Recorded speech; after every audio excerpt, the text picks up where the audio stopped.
지난해 11월 행정안전부에서 하나 통계를 발표를 했는데요. 지금 우리나라에 장기 체류하는 거주하는 외국인 주민의 수가 176만 명을 넘었다고 그럽니다. 근데 불법 체류자 등등 합하면 200만 명 넘을 것이라 추정할 따름입니다. 그런데 이것보다 더 놀라운 것은요, 2008년 이후에 매년 1만 명 이상의 외국인이 우리나라 국적을 취득한다고 그래요.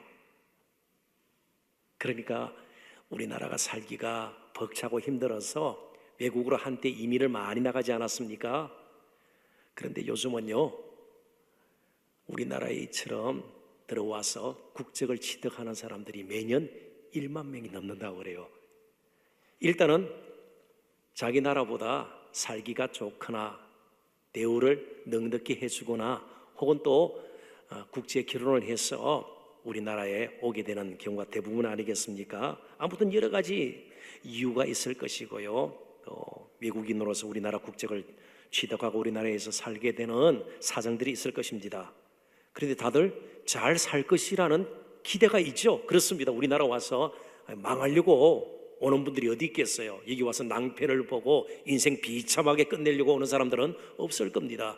국적을 취득했다는 것은 한번 우리나라에서 꿈을 이뤄보고요, 한번 길을 이제 개척을 해서 잘 살아보겠다고 오는 것 아니겠어요? 자, 그렇다면 국적을 취득하는 순간 모든 것이 저절로 보장이 되고 다 이루어질까요?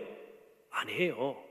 여기 와서 사실은 쉽지가 않죠. 우리 탈북민들 보면 남한에 무조건 이제 북한을 떠나서 남한에 산다고 하더라도 정착하는 데 시간도 걸리고요, 많은 애씀과 수고와 노력들이 필요한 것과 마찬가지입니다. 저절로 모든 것이 보장되지 않습니다. 이제 찾아야 되고요, 구해야 되고요, 두드려야 하고요, 길을 스스로는 때로 개척할 필요가 있는 겁니다. 이스라엘 백성들이 왜 그렇게 쉽게 우상 숭배에 빠졌을까요? 가나안 땅에 들어가서. 그게 오늘 본문이 말씀해 주는 그 이유가 포함이 되어 있어요. 왜 그렇게 우상 숭배에 빠졌을까? 2절 3절 먼저 한번 읽어보면서 우리가 조금 더 또 말씀을 여러 측면에서 살펴보기를 원합니다. 18장 2절 3절 같이 한번 읽어보십시다. 그러나 이스라엘 자손 중에 그 기업의 분배를 받지 못한 자가 아직도 7지파라. 그리고 오늘 말씀 3절 같이 읽어봅니다. 여호수아가 이스라엘 자손에게 이르되 너희가 너희 조상의 하나님 여호와께서 너희에게 주신 땅을 점령하러 가기를 어느 때까지 지체하겠느냐. 자, 최소한 우리가 여호수아서를 깊이 연구하고 공부하지 않았다 할지라도요, 이스라엘 백성들이 그들이 분배받은 땅을 다 차지했습니까? 아닌 것이 분명해요. 이때쯤이 여호수아와 이스라엘 백성들이 가나안 땅에 들어간 지 한 7년 정도 될 때입니다.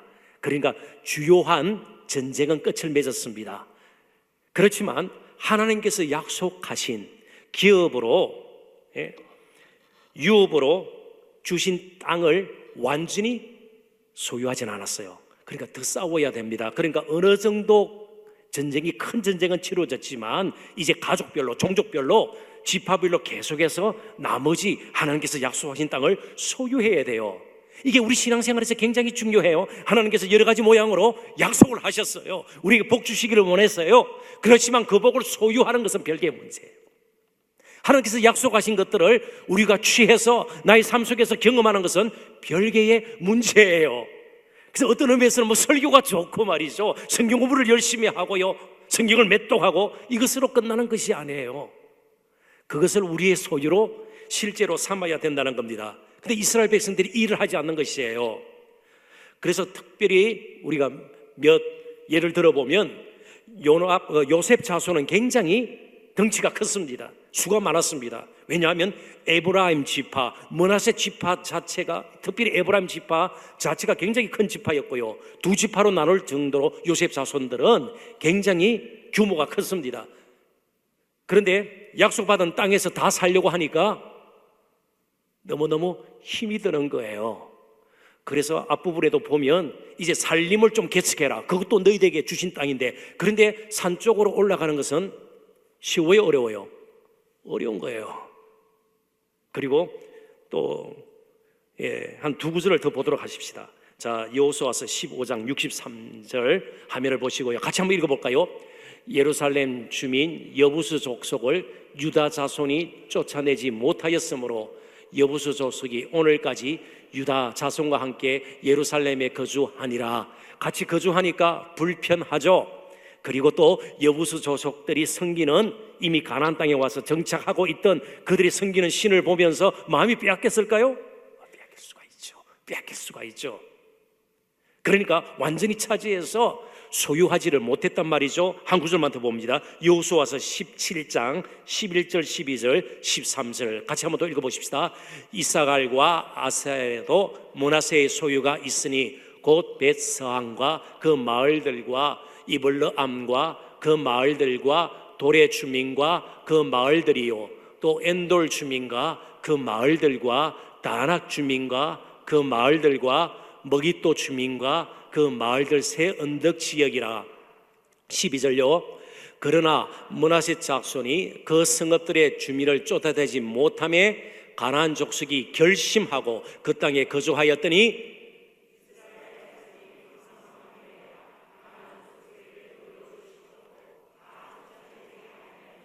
결심하고 딱 안 가려고 버티고 있는 거예요. 하나님께서는요, 쫓아내라 그랬거든요.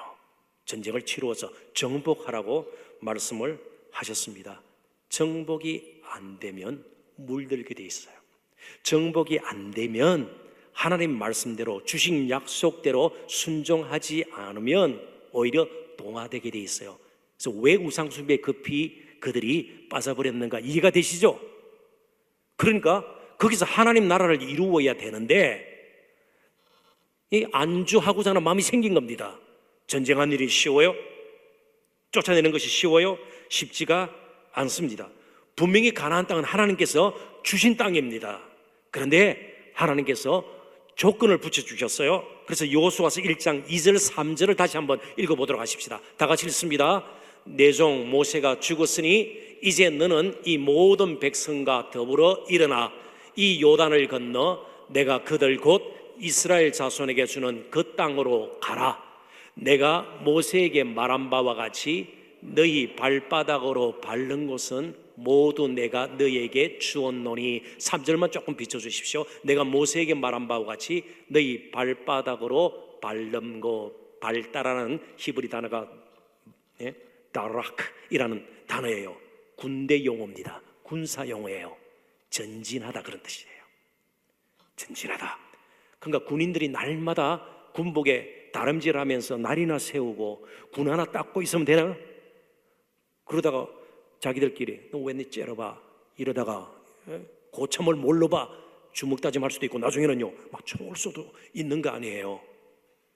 오늘 교회가 정말 하나님께 주신 소명과 약속을 따라서 온 열방을 향해서 뻗어나가지 않으면 나락 밟지 아니하면 우리끼리 문제가 생기고요, 갈등이 생기고요, 교회 내에서 막 그냥 씨름하고 시험 들고 상처 입고 상처 입히고 그렇게 되는 겁니다. 이 정도만 됐다가 아니다 이 말이죠. 우리의 믿음은 구원에 이를 정도에서 멈추는 믿음이 결코 아닌 것입니다. 왜 우리에게 계속해서 믿음이 필요합니까? 자, 하나님께서 주시는 은혜는요 아무것도 안 해도 그냥 척 안주하고 있어도 하나님께서 우리를 그냥 불쌍히 여기셔서 대해주고 그게 아니에요. 진정한 은혜가 무엇인가 하면요 하나님이 하실 수 있지만 우리를 사랑하셔서 우리를 통해서 하시겠다는 것이에요. 그래서 기도할 때에 힘을 주시고요, 기도할 때 필요한 것을 공급해 주셔서 우리를 통해서 하나님의 일이 이루어지기를 하나님께서 원하시는 거예요. 저와 여러분처럼 못나고 모자라고 변덕스럽고요, 가증 없고요, 자주 넘어지지만 그래도 기도할 때 하나님께서 또 새 힘을 주시고요, 은혜를 주시고요, 필요한 은사를 더해 주셔서 기어코 우리를 통해서 하나님 뜻을 이루시고요, 우리를 통해서 일하시겠다. 그것도 은혜라는 사실을 기억해야 합니다. 이게 율법적으로 그게 아니에요. 우리는 계속해서 나락 바른 믿음의 행위가 우리에게 필요합니다. 그러지 않으면 우리는 육에 속한 그리스도인이 되어버리고 말아요. 고린도전서에 나타나고 있는 고린도 교회의 모습으로 우리 교회의 모습이라고요. 우리 가정의 모습이 그 정도에 머물 수밖에 없고 우리 개인의 삶이 그 정도에 머뭅니다. 그러니까 30년 40년 교회 다니고 아무 소용이 없어요. 계속해서 우리는 밟아야 합니다. 계속해서 전진해야 돼요. 왜요? 하나님께서 우리를 통해서 일하시기를 원하시기 때문에요. 그런 의미에서 금요 성령 집회는 우리에게 굉장히 중요합니다. 굉장히 중요합니다. 왜요? 하나님께 우리가 힘을 얻어야죠. 그래서 예수님 하나님의 아들이에요. 실제로 돌을 떡덩이로 만드실 수 있어요. 나사로를 살리는 힘이 그에게도 있었습니다. 그러나 예수님 함부로 힘을 사용하지 않았습니다. 철저하게 기도했어요. 왜요? 하나님의 능력을 받아서 하나님의 뜻을 이루시기 위해서요. 그래서 예수님은 때로는 지치셨어요. 때로는 피곤하셨어요. 때로는 눈물 짓고 밤새 기도하셨습니다. 집중하셨습니다. 그리고 고통스러운 나날을 보내고요. 마지막 겟세마네 동산에서는요, 땀이 피가 될 정도로 하나님께 매달렸습니다. 능력이 없으신 분이 아니세요. 하나님의 아들이에요. 그래서 예수님께서는 정말 양들을 위해서는 목숨을 내어놓는 선한 목자라, 그렇게 말씀을 하셨습니다. 그리고 하나님의 뜻을 이루는 것이 나의 양식이다, 내가 사는 존재하는 이유라고 말씀하셨습니다. 이제 우리가 함께 무릎을 꿇어야 합니다. 그것도 은혜예요. 우리를 통해서 일하시기를 원하시는 하나님 앞에서 이제는 됐다, 이만큼이면 됐다. 그렇습니다. 우리가 예수 믿기 때문에 구원은 얻을 수 있어요. 십자가의 은혜가 무엇인지 우리가 알기 때문에 구원을 얻을 수가 있어요. 그렇지만 하나님의 약속들이, 하나님께서 우리에게 주시는 복들이 우리의 것이 진정으로 되어지고 하나님의 뜻을 우리를 통해서 이루려면 우리는 기도의 무릎을 꿇어야 합니다. 성령을 의지해야 합니다.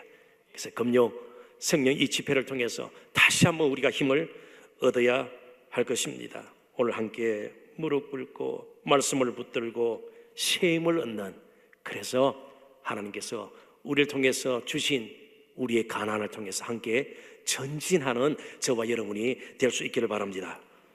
기독영성 신학자인 리처드 포스트의 말을 함께 읽어보고 기도하고 이제 기도회를 또 우리가 계속해서 힘차게 이어가도록 하십시다. 다 같이 한번 읽어볼까요? 순종은 우리가 갖고 있는 자원을 고갈시키는 것이 아니라 강화시키는 한 방법이다. 아멘. 여러분 믿으세요? 이 시간에 딴 거 하면 더 생산적인 삶을 살 수 있을 것이다. 이 밤에 나와서 기도한다고 뭐 말씀대로 산다고 될 것인가? 믿고 기도하십시다. 믿고 말씀을 붙드십시다. 더 이상 자신의 정말 언제든지 사라질 수밖에 없는, 꺼질 수밖에 없는 그런 조그만한 힘, 그 의지하지 말고 함께 이 시간도 하나님 앞에 나가시는 저와 여러분 되시기를 주님의 이름으로 축원합니다. 이제 잠시 기도합니다.